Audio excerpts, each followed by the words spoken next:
தமிழ்நாட்டின் டெல்டா பகுதிகள் அது வந்து திமுகவோட ஒரு ஆதிக்கம், திமுகவோட ஒரு கோட்டைன்னு சொல்லலாம். அதையும் குறிப்பாக நம்ம சொல்லணும்னா நேரு அவர்களோட ஒரு கோட்டை தான் சார் டெல்டா பகுதிகள் ஃபுல்லாக. கிட்டத்தட்ட 41 தொகுதிகள் இருக்கு சார். போன 2021 எலெக்ஷன் அப்போ 37 தொகுதிகளில் திமுக வந்து வெற்றி பெற்றாங்க. அதிமுக வந்து ஒரு 4 தொகுதிகளில் வெற்றி பெற்றாங்க.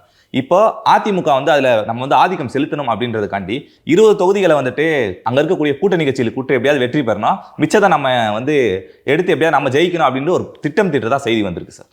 அதுக்கு போகிறதுக்கு முன்னாடி திரு எடப்பாடி பழனிசாமி அவர்கள் கிட்டத்தட்ட 122 தொகுதிகளில் பிரச்சாரத்தை முடித்து விட்டார். இது நம்ம இந்த ஸ்டாட்டிஸ்டிக்ஸ்லாம் பார்த்தா தான் அவர் செய்து கொண்டிருக்கக்கூடிய வேலையின் முக்கியத்துவம் என்ன என்பது நமக்கு புரியும். கிட்டத்தட்ட பாதி கவர் ஆயிடுச்சா? மொத்தம் எத்தனை தொகுதி தமிழ்நாட்டில்?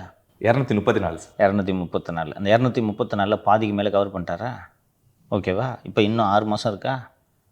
இப்போது இன்னொரு மண்டல மாநாடுகள் நடத்த திட்டமிட்டிருக்கிறார்கள் என்று நான் சொன்னேன்னா, இந்த ஹார்ட் ஒர்க்குக்கான ரிவார்டு என்றைக்குமே இருக்கும்.